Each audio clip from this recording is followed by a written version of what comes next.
મંગલમૂર્તિ મહાપ્રભુ શ્રી સહજાનંદ સુખરૂપ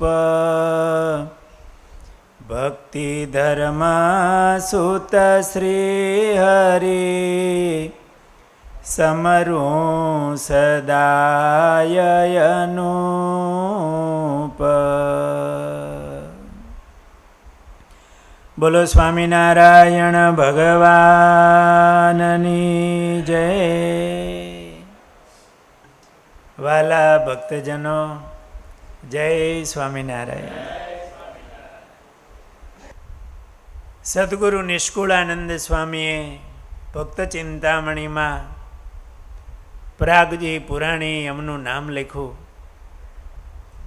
આ પ્રાગજી પુરાણી એકવાર મહારાજ સાથે વિચરણ કરતાં કરતાં કચ્છમાં તેરા ગામ પધાર્યા. તેરા ગામ એટલે પ્રાગજી પુરાણીનું ગામ. પ્રાગજી પુરાણી મહારાજની પાસે ભાગવતજીની કથા વાંચતા મહારાજ શ્રવણ કરે. આ પ્રસંગ ભૂમાનંદ સ્વામીએ ઘનશ્યામ લીલામૃત સાગરમાં લખ્યો છે. ઉત્તરાર્ધમાં તરંગ 42માં આ વાત આવે છે કે શ્રીજી મહારાજ તેરામાં નોંધા સુથારને ઘેર વિરાજમાન હતા. પ્રાગજી દવે શ્રીહરિ પાસે ભાગવતજીની કથા વાંચતા હતા. તેમાં આવી વિરાટની વાત, પ્રાગજી થયા છે રળિયાત. થયા દેવ દવેના મનમાં ઘાટ, કેવા હશે પુરુષ વૈરાટ. પ્રાગજી પુરાણી મહારાજની આગળ કથા વાંચે. જૂની કથા તો એ પોથી હોય, સંસ્કૃત શ્લોકોમાં એ શ્લોક વંચાતો જાય, એનું ગુજરાતી થતું જાય. એ કથા મૂળ માત્ર. એમાં ભાગવતજીની કથામાં સૃષ્ટિ પ્રકરણની કથા આવી, વિરાટ નારાયણનું વર્ણન આવે. આ વર્ણન સાંભળી પ્રાગજી દવેને તો આમ આનંદ આવી ગયો. આમ ડોલવા માંડ્યા. મનમાં એમ થયું કે આ વિરાટનું સ્વરૂપ કેવું હશે. એવું વર્ણન આવે. બધા લોક 14 લોકનું વર્ણન આવે. બધા નક્ષત્રો, સૂર્ય, ચંદ્ર વગેરે. ભગવાનની મૂર્તિનું, વિરાટ નારાયણનું એવું વર્ણન ભાગવતજીમાં 2-3 વખત આવે છે. સૃષ્ટિ પ્રકરણની બધી કથા આવે. ખગોળ ભૂગોળના વચનામૃતમાં પણ મહારાજે થોડી વાતો કરી છે. તો આ સાંભળીને પ્રાગજી દવેને થયું કે આ વિરાટ નારાયણનું સ્વરૂપ કેવું હશે. એ મૂર્તિ, આવું મોટું વર્ણન. અંતર્યામીએ જાણ્યો વિચાર, દવેના મનનો તેણી વાર. મહારાજ તો અંતર્યામી. પ્રાગજી દવે આમ શ્લોક વાંચતા જાય, એનું ગુજરાતી કરતા જાય, એ બધું વર્ણન આવે એટલે એમ થાય કે આ વળી બધું કેવું હશે. આટલા સમુદ્રો, આ 14 લોક ને એમાં બહુ મોટું વર્ણન આવે. મનમાં એવું ન સમજાય તો એવું થાય કે આવું તે વળી હોતું હશે, તે વળી કેવું. પ્રાગજી પુરાણી તો આસ્તિક. ભાગવતજીની કથા વાંચે, આવું બધું વર્ણન આવે. મનમાં એમ થયું કે આ વિરાટનું સ્વરૂપ કેવું હશે. મહારાજ હાથમાં માળા લઈને કથા સાંભળે, શ્રોતા બનીને. આ પ્રાગજી પુરાણીનો મનનો સંકલ્પ અંતર્યામી મહારાજે જાણ્યો. થયું કે પુરાણીને બતાવી આ વિરાટ નારાયણનું સ્વરૂપ. અંતર્યામીએ જાણ્યો વિચાર, દવેના મનનો તેણી વાર.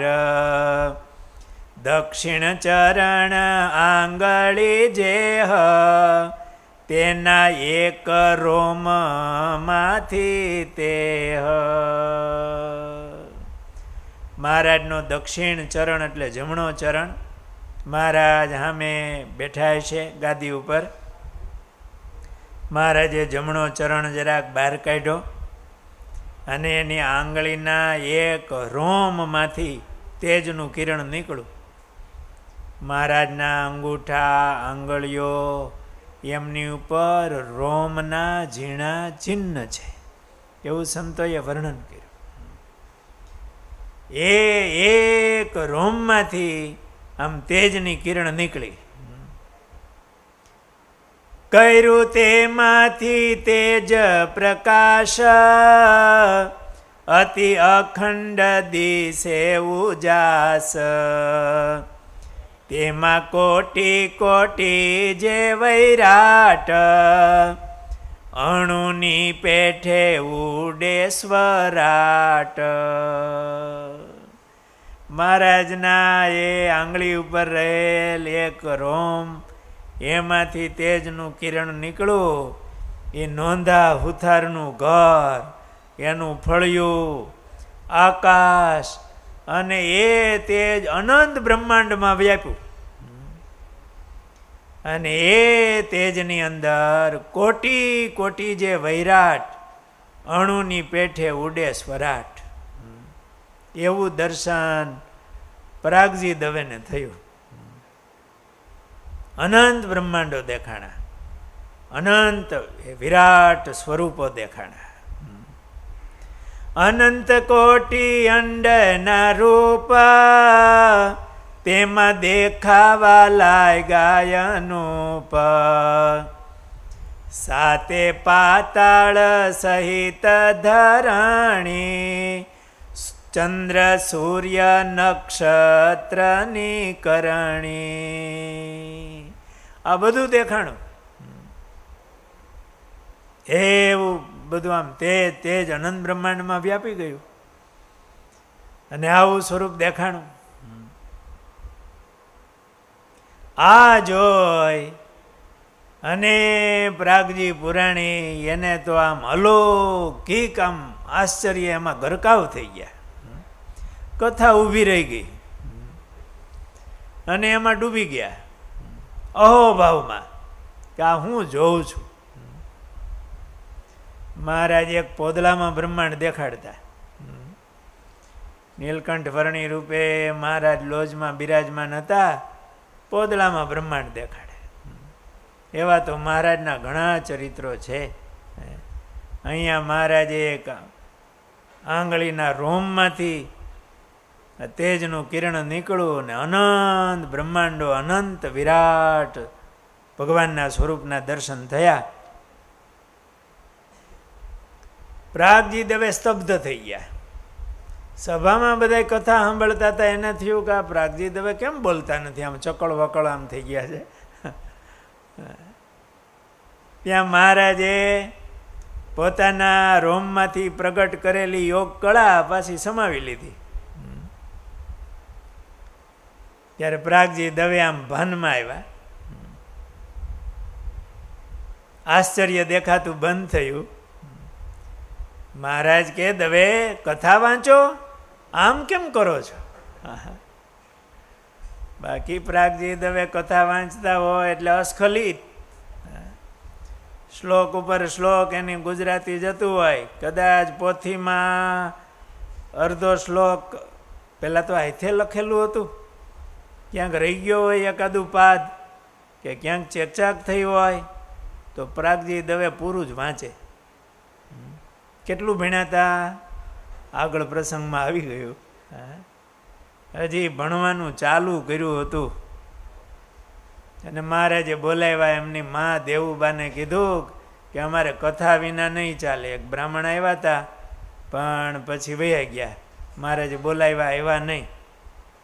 મહારાજ કે દેવુબા તમારે કેટલા દીકરા? 2 દીકરા. મહારાજ મોટો દીકરો પ્રાગજી છે, એને બોલાવો. કથા મહારાજ હું તમે આજ્ઞા કરો એટલે બોલાવી લાવું. અમારા ભાઈ ક્યાંથી એવા, પણ હજી તો ભણવા બેઠો છે, વ્યાકરણ ચાલુ કર્યું છે, હજી કોઈ કાવ્ય કે કાંઈ ભણ્યો નથી. મહારાજ કે ને બોલાવો નહીં તો બ્રાહ્મણના દીકરાને આવડે. અને એવી કથા વાંચે પ્રાગજી દવે, મુકમ કરોતિ વાચાલમ. પણ આજ તો પ્રાગજી દવે ઉભા રહી ગયા. મહારાજ કે દવે આ શું થયું? તમે વાંચો કથા, શું કાંઈ આશ્ચર્ય દેખાણું તમને? પ્રાગજી દવે હાથ જોડ્યા. મહારાજ, હે મહારાજ શું કહું વાત, તમે પ્રગટ પ્રભુ સાક્ષાત, અવતાર તણાય અવતારી, પુરુષોત્તમ છો સુખકારી. દેખા તવ એક કરો મેં આજ, કોટી કોટી બ્રહ્માંડના કાજ.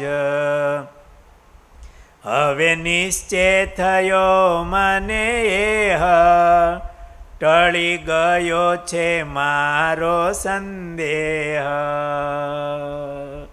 મારે તો એક વિરાટના દર્શન કરવા હતા. મને એમ કે આ એક જ હશે, વિરાટ નારાયણ. મારે ભગવાનનું એ દર્શન કરવું હતું. મહારાજ એક વિરાટના સ્વરૂપ. મારે જોવો તો એક વૈરાટ, પણ દેખા અનંત સ્વરાટ. અક્ષરાધિપતિ અવિનાશ, સર્વનિયંતા છો સુખરાશ.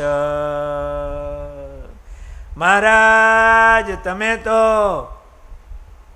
અનંત બ્રહ્માંડોના અધિપતિ છો, અનંત ઈશ્વરોના ઈશ્વર છો. મહારાજ આજે તમે સર્વે અવતારના અવતારી છો. એવો મહારાજ મારા હૃદયમાં આજે તમે બહુ દયા કરી. મહારાજ આ કથા તો હું વાંચતો હતો, પણ મહારાજ આજે મને દર્શન થયું. મને તો અનંત બ્રહ્માંડોના અનંત વિરાટ ભગવાનના સ્વરૂપોના દર્શન થયા. મહારાજ તમે તો સર્વના કારણ છો. આવું પ્રાગજી દવેએ મહારાજને પ્રાર્થના કરી વ્યાસપીઠ ઉપર બેઠા બેઠા. કથા સાંભળતા હતા ને બધા, એને બધાને આશ્ચર્ય થયું. એવું સુણીને સૌ હરિજન, સંત સર્વે વિસ્મે પામ્યા મન.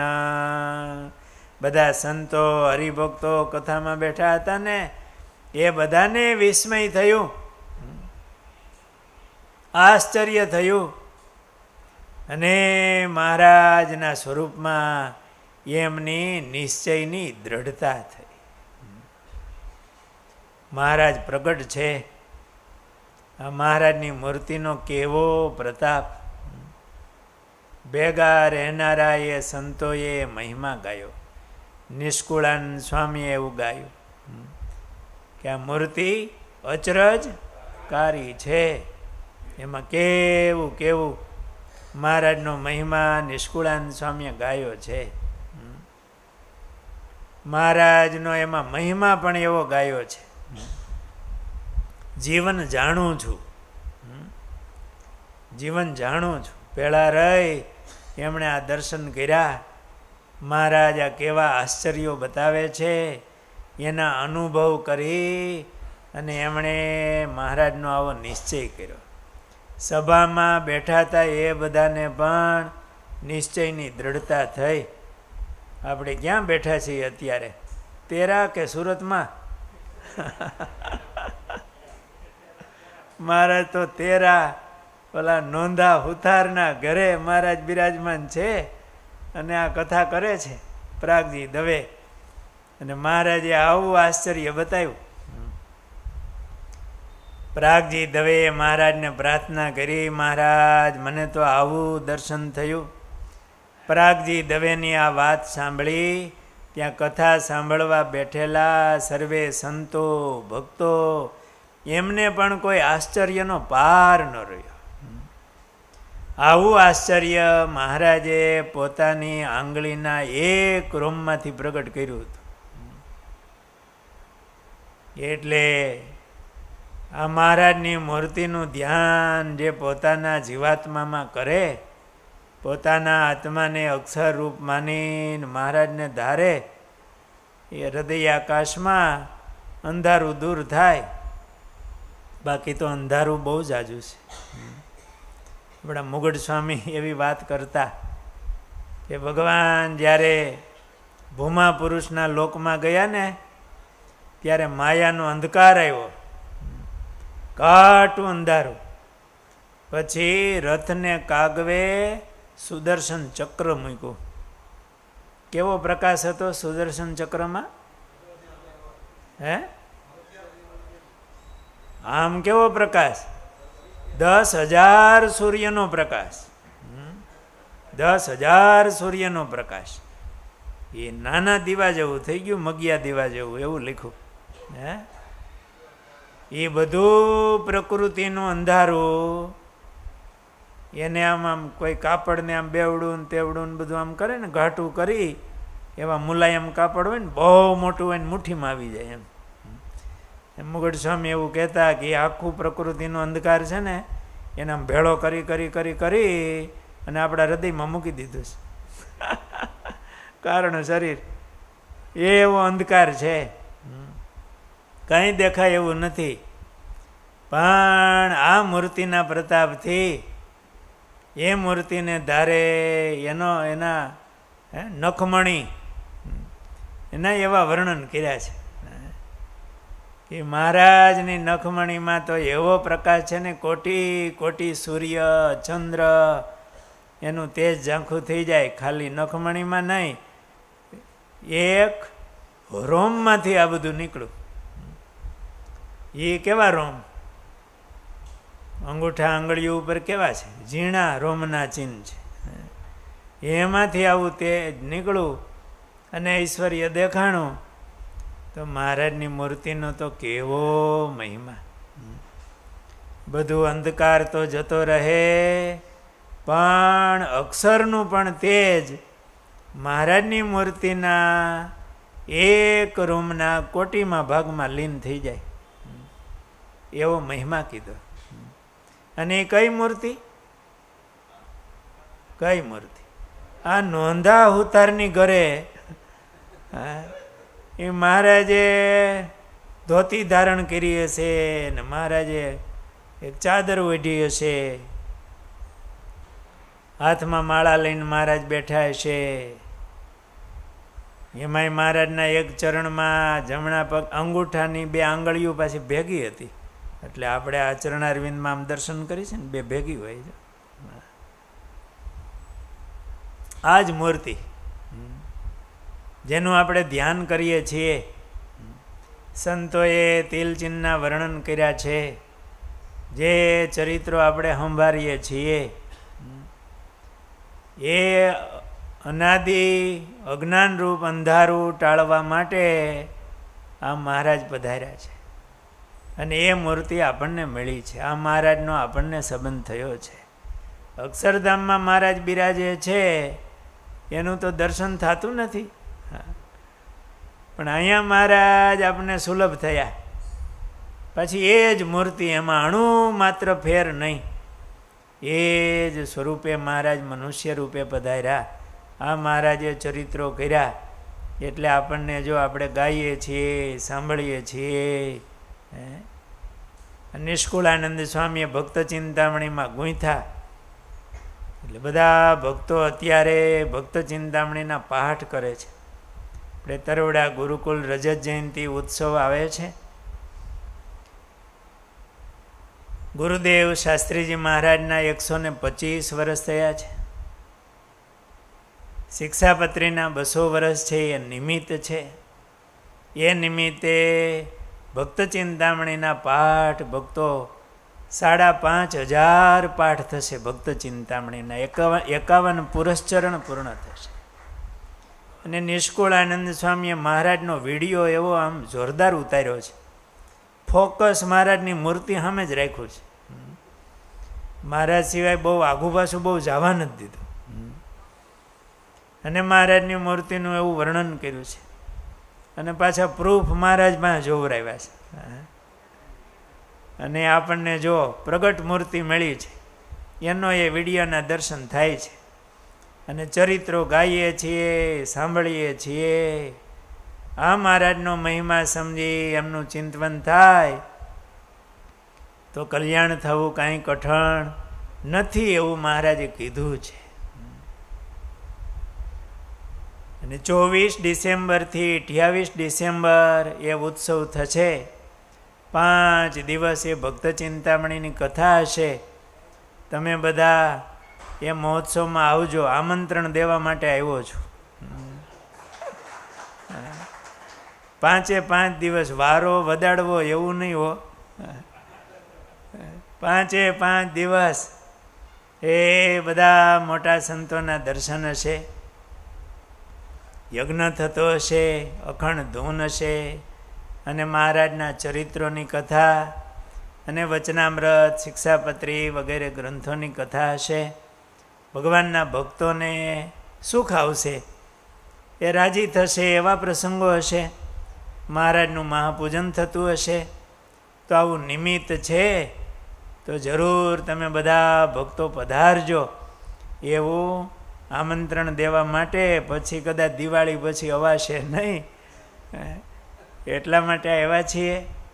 અને આજ તો ખાસ તરવડા ગામના હરિભક્તો ભેગા થવાના છે સાંજે આખા ગામના. એટલે એમને આમંત્રણ આપી કે તમે બધા આવજો, તમારા ગામમાં જ છે ઉત્સવ. અને આપણે બધા ભક્તોને ગુરુદેવ શાસ્ત્રીજી મહારાજની જન્મભૂમિ એટલે આપણું ગામ જ કહેવાય ને. તો તમે બધા ભક્તો પણ ખાસ 5 દિવસ પધારજો. મહારાજે આવું ઐશ્વર્ય આ 13 ગામમાં સુથારની ઘરે મહારાજ બેઠા હતા, કથા થતી હતી. પ્રાગજી દવેને આવું આશ્ચર્ય દેખાડ્યું અને એમને મહારાજની મૂર્તિનો મહિમા સમજાણો કે આ સર્વ અવતારના અવતારી છે, સર્વ કારણના કારણ છે, અનંત બ્રહ્માંડોના ધણી છે, એવો નિશ્ચય પ્રાગજી દવેને થયો. અને એ દર્શન થયું. અને એ વાત સાંભળી બધા ભક્તોને પણ અતિ અહોભાવ થઈ અને મહારાજના નિશ્ચયની દ્રઢતા થઈ. સહજાનંદ સ્વામી મહારાજની જય.